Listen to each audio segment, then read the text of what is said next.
Welcome to a deep dive into something we all think we understand, but actually, it's way more complicated. Body image. It really is fascinating, isn't it? Yeah, and to help us unpack it all, we've got a ton of research. Oh, I've got articles spanning decades on this one. Everything from evolutionary psychology to the crazy influence of social media.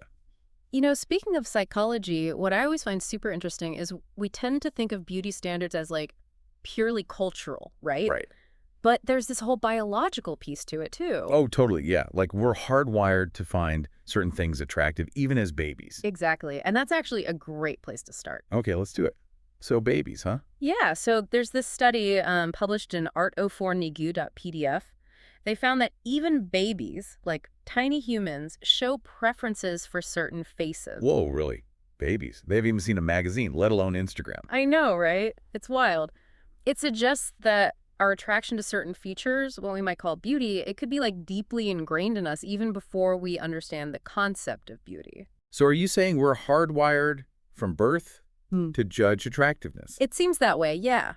One theory is that we're drawn to symmetrical features because, evolutionarily speaking, symmetry often signals good health. Oh, interesting. So, from a survival standpoint, symmetrical features might mean strong genes. So it's not just about aesthetics, it's about survival. Right. It's like our brains are saying, okay, this person looks healthy, they'd make a good mate.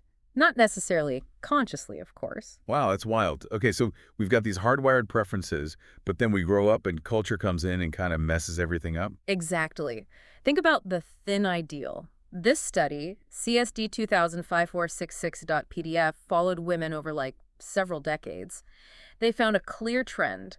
The ideal female body type became thinner and thinner throughout the 20th century, especially in Western societies. Yeah, it's hard to miss, right? Magazines, movies, even Barbie dolls, it's everywhere. This pressure to be thin, and not just thin, but a very specific kind of thin. And it can get dangerous. Body image eating disorders at the relationship.pdf and recent publications linked to 2014 textboo.pdf talk about the serious consequences. Body dissatisfaction, disordered eating, even full-blown eating disorders in some cases. It's heartbreaking because it's so prevalent. And social media, it's taken this pressure to a whole new level, hasn't it? Absolutely. I mean, think about it. Curated feeds, filters, everyone showcasing their best selves. It's a lot to handle. Even bodyawareness.pds mentions this, talking about how Miss America contestants have gotten thinner and thinner. And there's a darker side, too.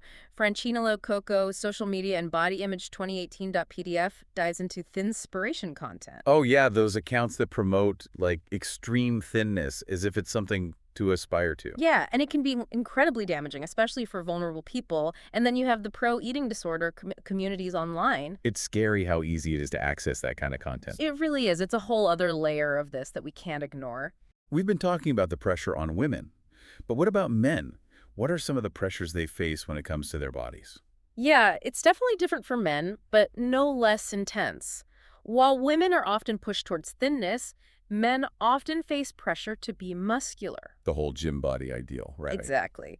Francinello Coco, Social Media and Body Image 2018.pdf calls it the drive for muscularity, and it can be just as harmful as the pressure on women to be thin. Two sides of the same coin, I guess. Sadly, yes. And both can be incredibly damaging to people's self-esteem and body image. It's important to point out that these pressures aren't limited to just feeling bad about ourselves. They can have a huge impact on so many other areas of our lives. You're right. It's not just about what we see in the mirror, is it? Exactly. So how does body image affect us beyond just, not liking how we look?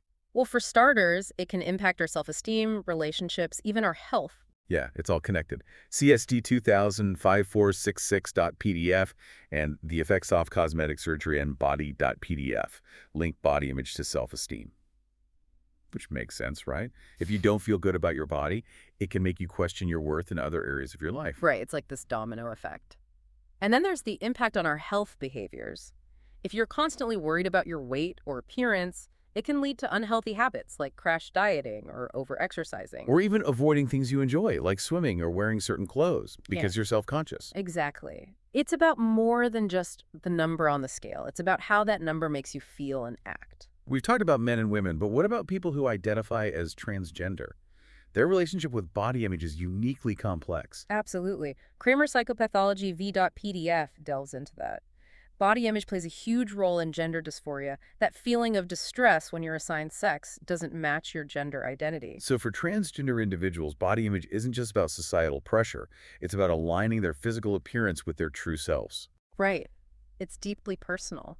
Which is a good reminder that body image is not one size fits all. Okay, so we've talked about what body image is, but how do researchers even begin to study something so complex? Yeah, it's a challenge. Document8.pdf actually gives a really interesting historical perspective on body image research. It's fascinating to see how the field itself has evolved. Like, what did they focus on in the past versus now? Well, early research was really focused on physical measurements. Like comparing a person's perception of their body size to their actual size. Exactly. They were looking for distortions in perception.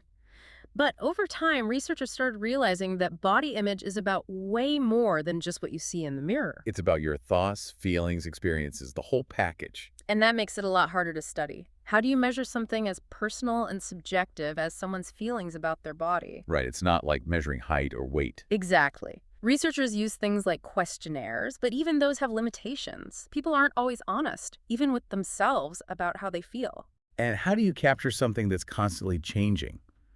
Our body image can shift depending on our mood, our environment, even who we're with. It's true, which is why it's crucial to remember that any research on body image has to be taken with a grain of salt. That's a good point. There are always limitations when studying something so complex. But speaking of complex, let's not forget about the power of images. Oh, yeah. Mike Featherstone, Body Image and Affect.pdf, dives into how images, especially in advertising and media, can really mess with our perceptions of bodies. Yeah, I mean, we're constantly bombarded with these, Yeah. like, perfect bodies, right? Airbrushed, posed, photoshopped. It's no wonder we start to compare ourselves and find ourselves lacking. And it's not just about logic either. This source talks about the power of the movement image, too. What's that? It's how moving images, like film and video, can evoke such strong emotions and feelings in us, even if we're not consciously aware of it. So it's not just about seeing a picture of a model in a magazine. It's about the way that image makes us feel. The envy, the desire, the insecurity, it's all connected. Right. And this is where it gets really interesting. It's about affect. These like gut level emotional reactions we have to images. Oh, interesting. So it's not just a cognitive thing. Not at all. Mike Featherstone Body Image and Affect.pdf goes deep on this. It's like we don't just see a picture and think, oh, that person's attractive. We have this whole wave of feelings that come with it. And those feelings aren't always positive, are they? Right. Think about it. We see these idealized images, and it's almost instinctive to compare ourselves. Totally. Like holding up a mirror, but the reflection is warped by all these external expectations. Exactly. And that's when things can get messy, self-doubt, inadequacy, even self-loathing in some cases. It's a slippery slope. And consumer culture doesn't help, does it? We're constantly bombarded with messages that we need to change to transform our bodies to be happy. It's the classic before and after trope, right? Like, who you are now is not enough. You need to strive for this idealized version of yourself. And cosmetic surgery plays a huge role in that, doesn't it? Absolutely. Mike Featherstone, Body Image and Affect.pdf, even talks about how reality TV normalizes and glamorizes these drastic transformations. Shows like Extreme Makeover, they make it seem so simple, so aspirational. Right, like it's a fairy tale. But the reality is way more complicated. Cosmetic surgery has its place, but it's not a magic solution to happiness. Exactly. And this source highlights that, thankfully. It's not just about buying into these manufactured ideals. There are other ways of seeing and appreciating bodies. They talk about artists like Orlin, who uses her body as a canvas to challenge conventional beauty standards. Wow, that's powerful. Art can be such a force for change, can't it? Challenging those narrow definitions of beauty that we see everywhere. For sure. And on that note, this source also talks about Lola Ferrari. She was known for having the world's largest breast implants. That's quite an example. Extreme, yeah, but it makes you think, right? Body image isn't just about vanity. It can be about identity, self-worth, even a desire for recognition or fame. It's all intertwined. So we've got these deep-seated biological instincts, cultural pressures, the media landscape, and now we've got virtual reality and augmented reality adding a whole other layer of complexity. It's like we're stepping into the matrix, right? Where the lines between the physical and virtual are blurred. And honestly, it's kind of exciting and terrifying at the same time.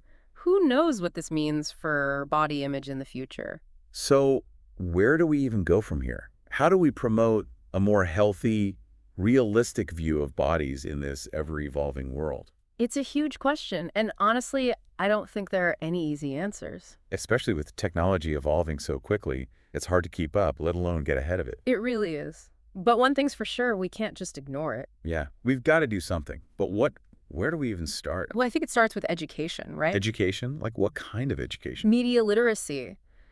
We need to teach young people, especially, to be critical consumers of what they're seeing online, on TV, everywhere. So not just taking everything at face value. Exactly. Questioning the images, the messages, understanding the motivation behind them. Because there's always a motivation. Like, are they trying to sell us something? Make us feel insecure? Exactly. And beyond that, we need to be promoting positive body image from a young age Okay, so how do we do that? by encouraging self-acceptance, healthy habits, celebrating all body types. It's about teaching kids to appreciate their bodies for what they can do, not just how they look. Yes, our bodies are amazing. They allow us to move, dance, play, connect with the world. That's pretty incredible when you think about it. It really is. Our bodies deserve our respect no matter what. This deep dive has been eye-opening, to say the least. It's a lot to process, right? It really is, but Yeah. it's so important. And this conversation, it needs to continue. Absolutely, because the world is only going to get more digital, more visual. It's up to us to change the narrative around body image. So as we wrap things up, I want to leave you with a thought. Think about everything we talked about today, all the ways our perceptions are shaped by biology, culture, media. Now ask yourself this: how might my own body image, even subconsciously, affect how I perceive and treat others? Something to think about. Thanks for joining us for this deep dive on body image, everyone. Until next time.